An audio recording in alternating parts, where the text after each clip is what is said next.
우리 새해에는 더욱 강하신 하나님의 은혜가 전 예배하는 우리 성도님들과 가정과 기업과 모든 삶의 현장에 충만하시기를 주님의 이름으로 간절히 축복합니다. 우리가 해 아래에서 살아가는 모든 인생은 나름대로의 상처를 안고 살아가는데 우리 인간의 내재되어 있는 상처 가운데 가장 큰 상처 중에 하나가 열등감의 상처입니다. 주변을 보면 이 열등감의 상처로 인해서 힘겹게 세상 사는 많은 사람들이 있습니다. 우리 신자들도 마찬가지입니다.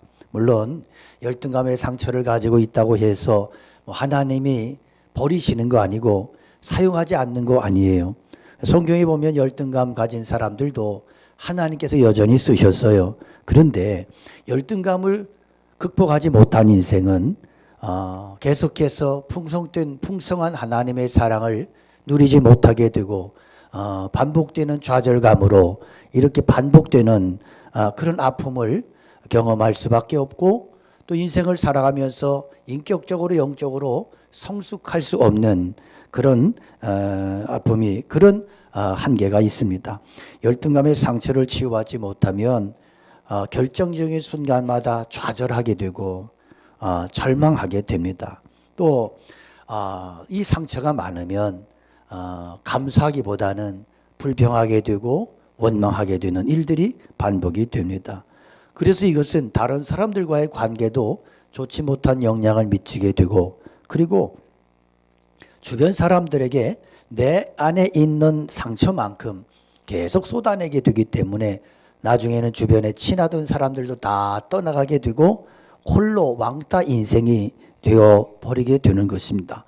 열등감이 치유되지 못하고 남아있으면 이것이 인격과 기질에 영향을 미쳐서 다른 사람들에게도 좋지 못한 영향력을 이렇게 흘려보내게 되는 것이죠. 그래서 우리의 열등감은 반드시 치유돼야 되고 특별히 그리스도인들에게 있어서의 열등감은 마치 바위덩어리처럼 이렇게 모든 은혜를 통로를 차단하게 되는 것입니다. 그래서 오늘은 이 문제에 대해서 함께 말씀을 나누었으면 좋겠습니다. 이 열등감이라고 하는 사전적인 의미는 자신을 남보다 못한 무가치한 그런 존재로 가치로 인간으로 낮추어서 평가하는 감정이나 태도라고 할 수 있습니다. 결국 이 열등감은 어디서 오느냐? 다른 사람들과 나를 자꾸 비교하는 비교의식에서 오더라. 우리 이 세상 살아가면서 많은 사람을 만나고 다양한 사건을 경험하면서 살아가는데 이렇게 다양한 사건을 경험하고 다른 사람들을 많이 만나면서 자신도 모르게 나와 이 상대를 환경을 자꾸 비교하게 되더라는 거죠.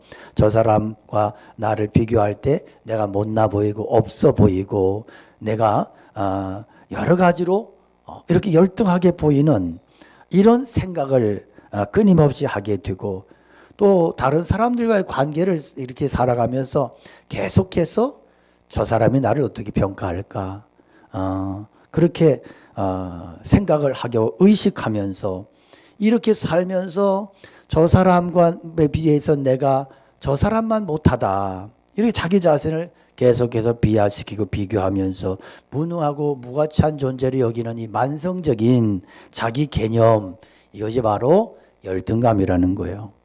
근데 이게 주변 보면 사람들이 다 열등감이 있어요.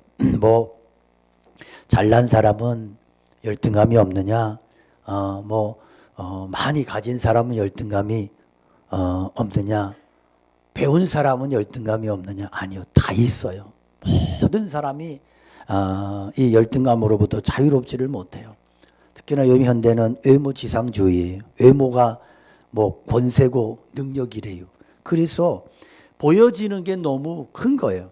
그러다 보니까 너무 겉모양에만 이렇게 서로 비교에 공을 들이고 집착하고 이러면서 내면이 많이 무너지는 이런 문제들 이것이 심각한 문제입니다. 그런데 정말 우리 인간들은 많은 열등감이 있어요. 근데 성경을 보면 우리가 존경하는 믿음의 사람들 열등감이 없느냐? 아니 열등감이 있더라고요.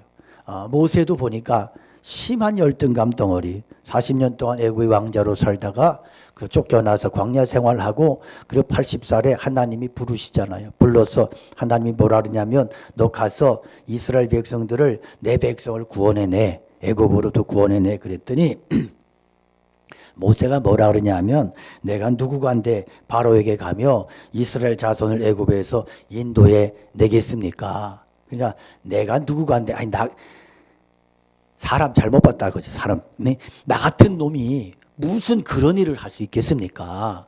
그런 얘기예요. 그래서 이제 하나님이 모세를 막 설득해요. 열심히 설득하고 이렇게 오고 가고 대화가 막 해요. 그런데 모세가 자기 열등감을 극복해내지 못해요. 그리고 계속 하나님 앞에 변명을 해요. 이유를 대요. 나는 못한다는 거예요. 사람 잘못 봤다는 거예요.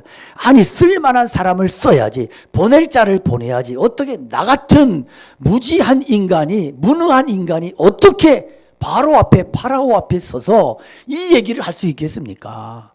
그러면서 나중에 이제 하나님이 기적을 체험하게 하고 경험하게 하고 그래도 모세가 끝까지 변명을 하는데 뭐라 그러냐면 그 다음에는 맨 마지막에 나는요 말을 잘 못해요 그래요. 나는 말이 능하지 못해요. 입이 뻣뻣하고 혀가 둔해서 나는 내 말을 해봤자 사람들이 비웃을 거예요. 보낼 자를 보내라고. 이렇게 하나님의 사람 모세도 심각한 열등감 덩어리, 특히나 언어에 대한 심각한 열등감이 있었어요. 하나님의 사람 예레미야 선지자도 보니까 그가 굉장한 열등감이 있어서 예레미야 1장 6절에 보면 자기를 하나님이 부르시니까 뭐라 하면 자기는 슬프대.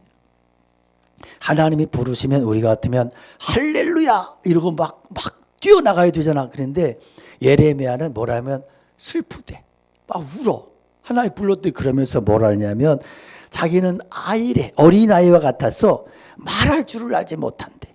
이 예레미야는 출신 성분이 어디냐면 아나돗이라고 하는 그 지역의 사람인데 이 아나돗은 예루살렘 성벽 밖에 있는 아주 이게 별 볼 일 없는 시골이야. 그러니까 시골 촌뜨기인 거야. 왜 시골 촌뜨기들이 갑자기 도유지에 나가면 와리봉봉하고 긴장하고 막 그러잖아요. 그런데 이렇게 자기는 아이고 말할 줄도 모른다. 그런데 어떻게 선지자 노릇을 할 수 있겠습니까? 택도 없습니다. 이것이 예레미야의 반응이라고. 성경을 보면 하나님의 사람 기드온도 그랬고 아브라함도 그랬고 삭개오도 그렇고 바울 사도도 오늘 본문에 바울 사도도 심각한 열등감을 가지고 있었어요. 그러면 바울 사도가 가지고 있었던 열등감은 뭐냐? 그는 지식이 뛰어난 사람인데요. 말 잘하지 못하는 단점을 가지고 있었고 또 건강이 심각한 이 문제를 가지고 있었어요. 여러 계시를 받은 것이 지극히 크므로 너무 자만하지 않게 하시려고 내 육체에 가시고 사탄의 사자를 주셨으니 이는 나를 쳐서 너무 자만하지 않게 하려 하십니다. 여기서 육체의 가시가 뭘까? 육체의 가시에 대해서 학자들의 의견이 좀 갈라지는데 어떤 사람은 안질이라고 말합니다. 바울 사도가 다메섹으로 가다가 강력한 빛을 받아서 굴러 떨어지고 시력을 상실했잖아요. 그러 며칠 있다가 아나니아라는 사람에게 기도를 받고 하나님의 은혜로 치유를 받았지만 그의 시력이 완전히 회복된 것이 아니고 끊임없이 눈에서 이 눈곱이 끼고 물이 흐르고 그래서 의사를 대동하고 다닐 만큼 그는 이렇게 심각한 장애가 있었다. 그리고 갈라디아 1장에 보면 바울 사도가 뭐라고 그러냐면 저들이 내게 자기들의 눈을 빼줄 만큼 그렇게 나를 사랑했다고. 이게 이제 그 문구 자체가 바울 사도가 눈이 안 좋았다, 시력이 많이 안 좋았다는 것을 암시하는 성경 구절로 그렇게 해석을 하죠. 그런데 또 어떤 사람들은 그보다 더 심각한 질병이 있었다. 바울 사도에게는 이 뇌질환이 있었다. 간질, 뇌전증이 있었다. 그래서 그가 복음을 전하다가도 쓰러지기도 하고 설교하다가도 이렇게 쓰러지기도 하는 이런 정말 심각한 그런 장애를 가지고 있었다. 그렇게 학자들이 이렇게 이야기를 합니다. 분명한 것은 바울 사도가 이 육체의 가시로 인해서 고통과 극심한 괴로움을 당하고 있었다는 것이고 그는 심각하게 건강의 컴플렉스를 가지고 있어. 이렇게 하나님의 사람에게도 열등감이 있었어요. 이 열등감이 죄는 아니죠. 문제는 이 열등감에서 벗어나지 못하고 그렇게 매임을 당해서 열등감의 노예가 돼서 끊임없이 원망하고 불평하며 불신앙으로 이렇게 달려가는 이런 것들이 바로 죄가 된다는 거예요. 그러면 우리가 어떻게 열등감을 극복할 수 있을까? 우리는 본문을 통해서 그 해답을 유추해 볼 수 있는데 첫째는 하나님을 인격적으로 만나야 돼요. 우리 안에 있는 열등감의 상처를 극복하려면 가장 먼저 예수님을 인격적으로 만나야 돼요. 피상적으로 아니라 구체적으로 인격적으로 예수님을 만나는 거예요. 바울 사도가 자기 안에 있는 열등감을 극복해내고 복음의 사도로 끝까지 쓰임받을 수 있었던 것은 그가 부활하신 주님을 만났기 때문이에요. 밥 존모라고 하는 사람이 쓴 이 사이버네틱스 2000이라는 책에 코끼리 아저씨의 족쇄라는 이야기가 있는데요.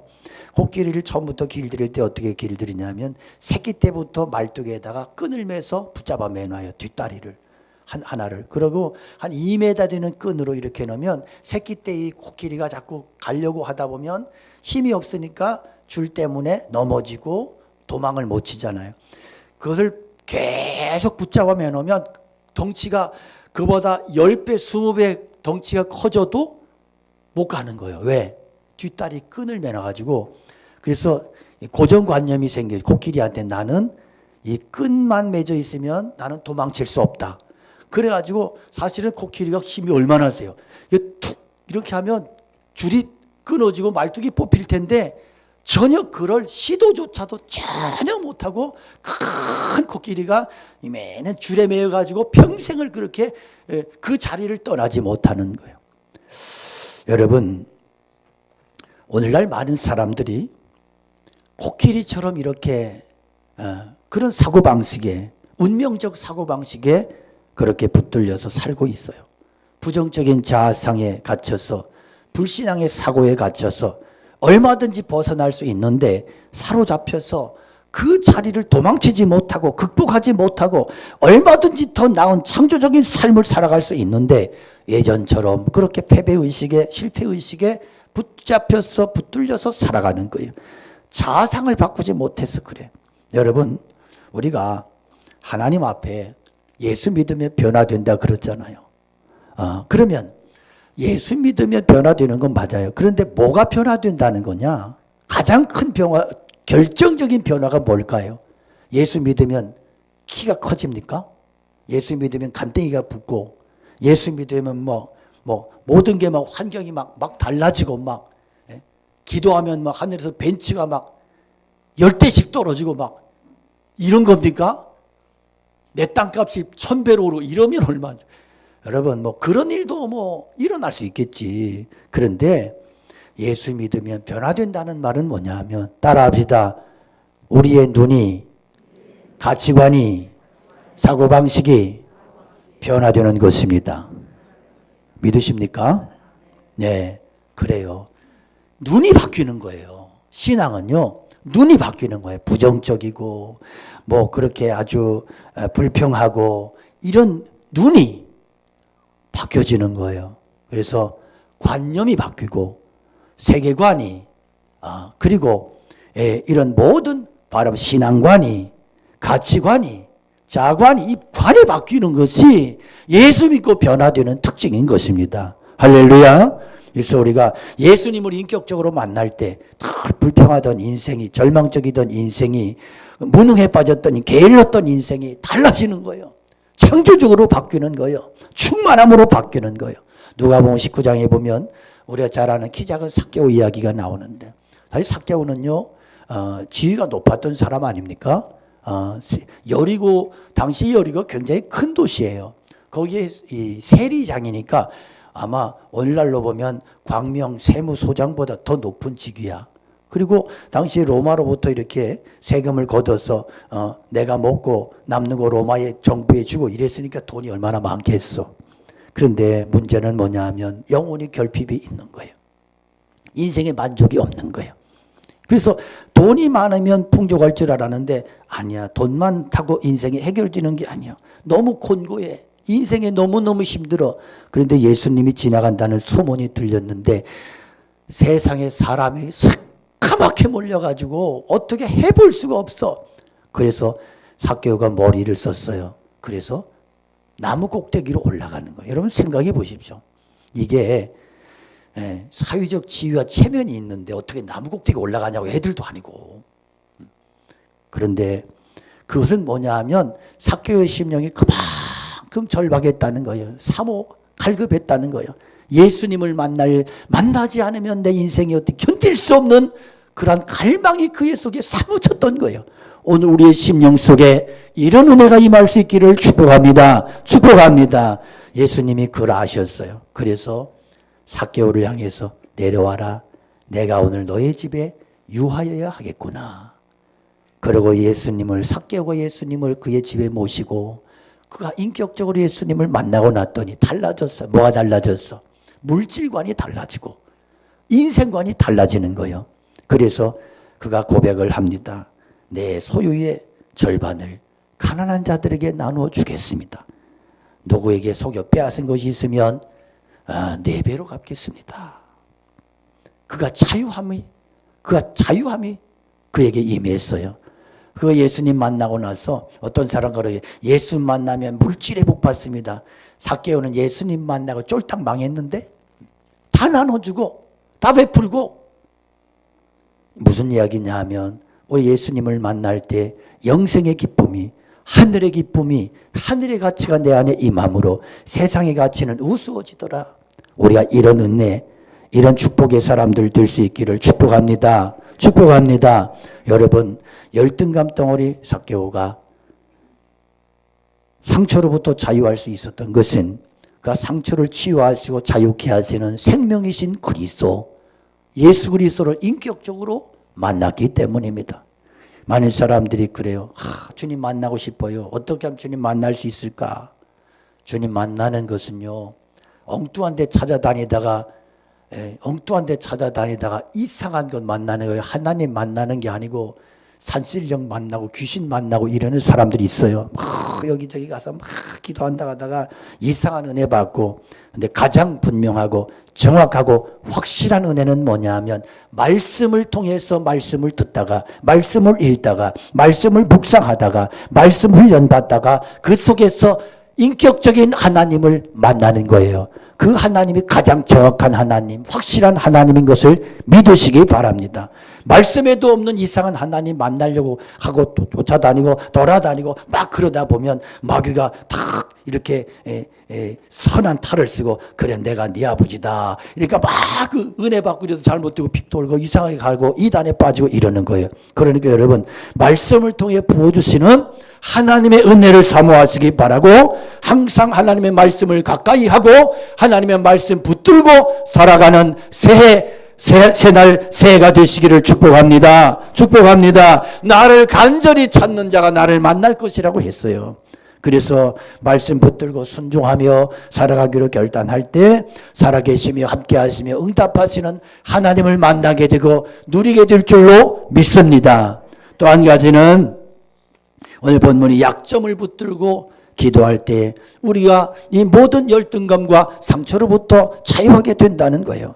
8절에 보면 바울사도가 이것이 내게서 떠나기 위하여 내가 3번 주께 간구했다. 여기서 이것은 바로 육체의 가시예요. 너무나 고통스럽고 괴로운 거예요.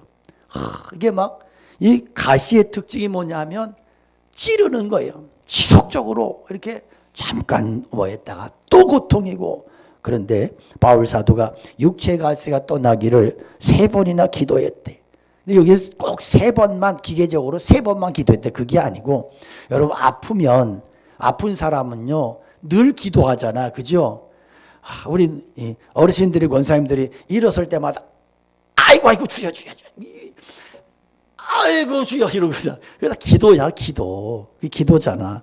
그런데 바울 사도는 3번만 주여 이렇게 한 게 아니고 목숨을 걸고 결사적으로 이 문제가 떠나기를 목숨을 걸고 기도했어. 요새 몇 번 그렇게 기도했는데 하나님께서 바울 사도에게 준 응답이 뭐냐면 내가 너를 완벽하게 치유해 주리. 이래서 얼마나 좋겠어요.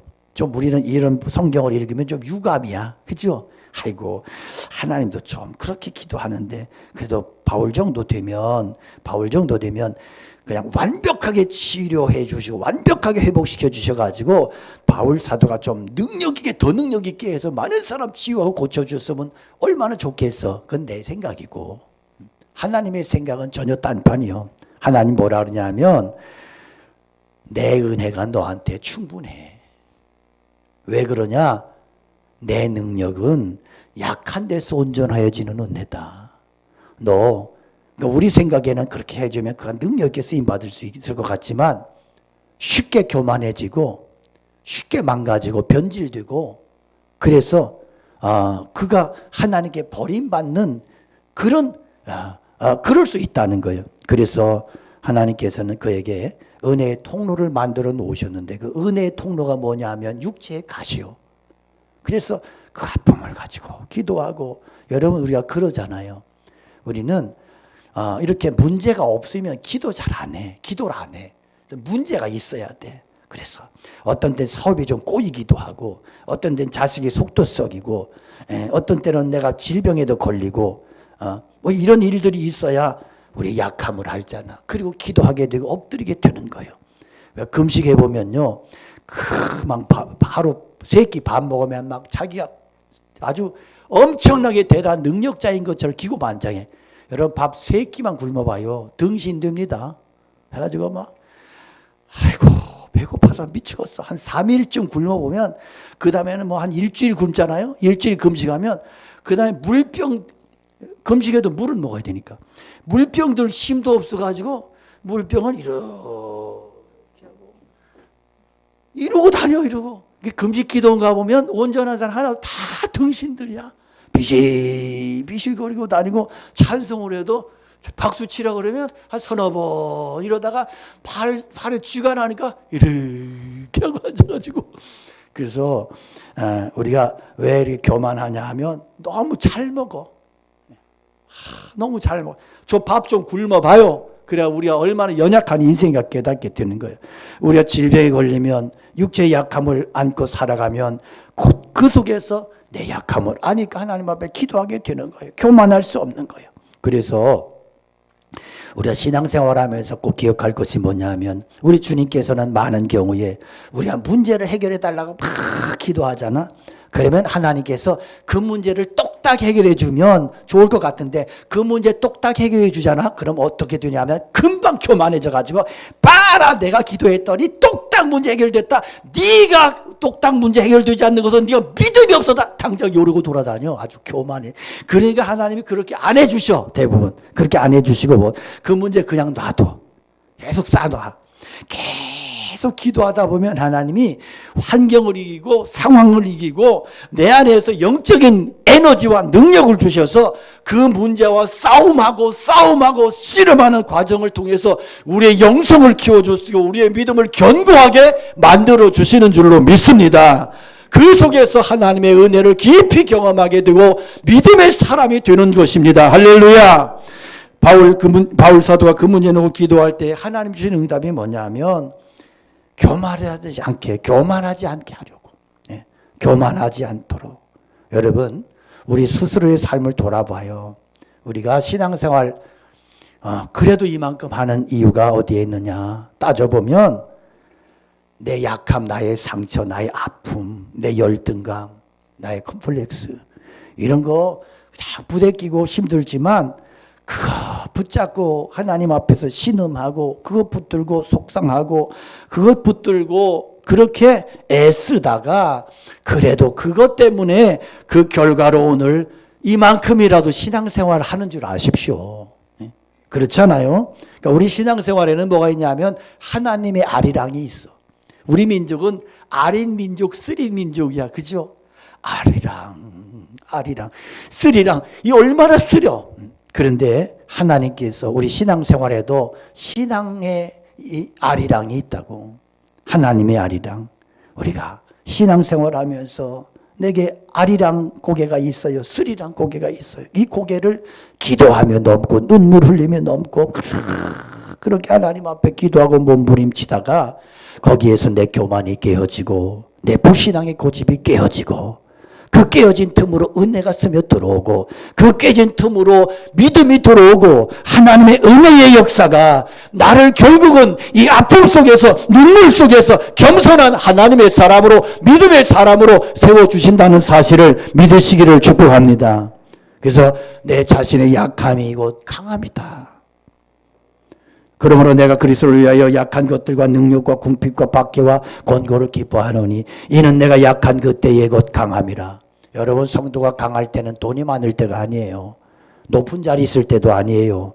하나님 앞에서 자신의 약함을 깨닫고 고백할 때예요. 왜 그러냐? 자신의 약함을 발견했을 때 비로소 하나님을 의지하기 때문에 그래요. 이 세상에 누가 제일 강한 자냐? 하나님을 의지하는 사람. 믿으십니까? 네.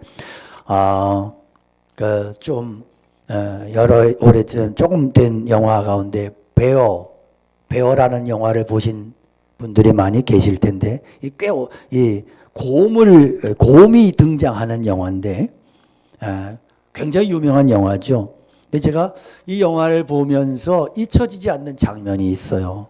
이 영화 가운데 보면 이 영화가 이 새끼가 어미가 죽고 이제 고아가 된 곰이 나중에 이제 이렇게 보석이 죽게 상처를 입은 큰 곰을 만나서 둘이 이렇게 이제 아버지와 아들 관계가 되는 그래서 이제 이 그 과정을 이렇게 극복해 나가는 이제 곰 이야기인데요. 이 아주 어린 새끼가 이 어미를 잃고 이제 이렇게 그러고 이제 이렇게 혼자 막 다니다가 그러다가 이제 퓨마를 큰 이제 이 어른 퓨마를 만났어. 근데 퓨마가 새끼 곰보다 덩치가 한 2배 이상 커요. 퓨마가 이 어린 새끼 곰을 잡아먹으려고 달려드니까 새끼 곰이 막 도망을 치다가 막 이게 썩은 나무 이렇게 강에 걸렀는데 걸터니로 막 가다가 그 뒤에 이제 퓨마가 계속 쫓아오니까 거기서 뭐 막 끝까지 가다가 나무가 떨어지면서 물에 빠져가지고 나무떼기를 끌어안고 막 떠내려가잖아. 근데 퓨마가 강가에서 계속 퓨마가 이제 강가 이 가로 나올 때까지 계속 쫓아가는. 그 나중에 이제 이 새끼 곰이 강가로 나왔어. 돌다리 같은 데 걸려가지고 이제 퓨마를 만났어. 거기서 퓨마가 이제 이 어린 곰을 참교육을 시킵니다. 따귀를 팍 치니까 피가 흘러. 거기서 이 어린 새끼 곰이 막 부르짖어요. 하고 부르짖어요. 근데 이게 퓨마가 못 덤비고 뭐 이러더니 도망을 치는 거예요. 슬슬 뒤로 도망을 쳤어. 그러니까 막 새끼 곰이 막 의기양양해가지고 막 부르짖어. 계속 정신이 부르짖다가 좀 이상하거든. 뭐 뒤에 보니까 뒤에서 큰 집채만한 그 어미 곰이 이러고 있는 거야. 그러니까 이 퓨마가 누구 보고 도망친 거야? 새끼 곰이 부르짖어서 도망친 게 아니요. 뒤에 이 큰 어미 곰이 이러고 있으니까 그거 보고 자기가 소리 지르면서 도망친 줄 알고 저는 이걸 보면서 굉장히 은혜를 받았어요. 여러분, 이게 우리네 모습 아니야. 네. 하나님께서 우리의 배경이 되실 때 그 엄청난 싸나운 퓨마도 상대가 되지 않는 거예요. 할렐루야, 할렐루야. 새끼곰이 악을 써서 퓨마가 도망간 게 아니요. 뒤에 큰 집채만한 곰이 버티고 있으니까 도망친 거예요. 여러분, 두려워하지 마십시오. 하나님을 배경 삼은 인생은 망하지 않습니다. 두려워 말라. 나는 너희 하나님이 됨이라. 놀라지 말라. 두려워하지 말라. 내가 너와 함께함이라. 놀라지 말라. 나는 너희 하나님이 됨이라. 내가 너를 굳세게 하리라. 참으로 너를 도와주리라. 참으로 나의 의로운 오른손으로 너를 붙들리라. 할렐루야. 이 한 해를 통해서 이런 은혜를 누리며 살아갈 수 있기를 축복합니다.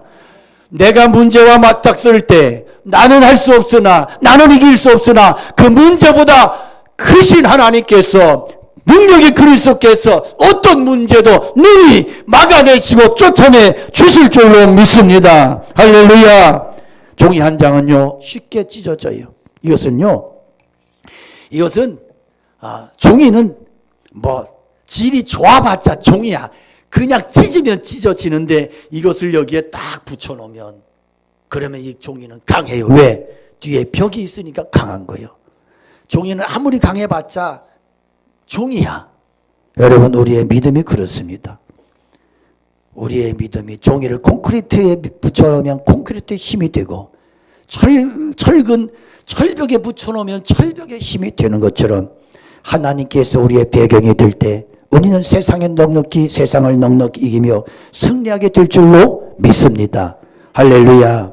우리가 정말로 하나님 앞에 그런 믿음의 생애를 살아갈 수 있기를 축복합니다. 이 한 해를 통해서 우리가 정말로 비교의식의 노예로 살지 말고 에베소 2장에 보면 우리에게 주님께서 주시는 말씀 가운데 보면 우리는 그의 만드신 바라 그런 말씀이 나와요. 그의 만드신 바라. 이게 헬라어로는 포이에마라고 하는 말인데 이 포이에마 여기에서 포임이라고 하는 이 시라고 하는 단어가 발생이 됐어요. 그러니까 가장 정확한 번역은 이것은 우리는 그의 작품이라 그런 말이에요. 작품이 하나님의 작품이다. 예수 그리스도 안에서 우리는 하나님의 작품이 된 거예요.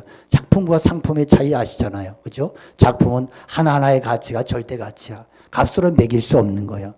네. 그런데 상품은 그냥 이거는 5,000원짜리 다 똑같은 거야. 1,000원짜리 다 똑같은 거예요. 여러분, 우리가 상품이 아니고 작품인 것 기억하시기 바랍니다. 하나님의 작품으로 살아가는 인생.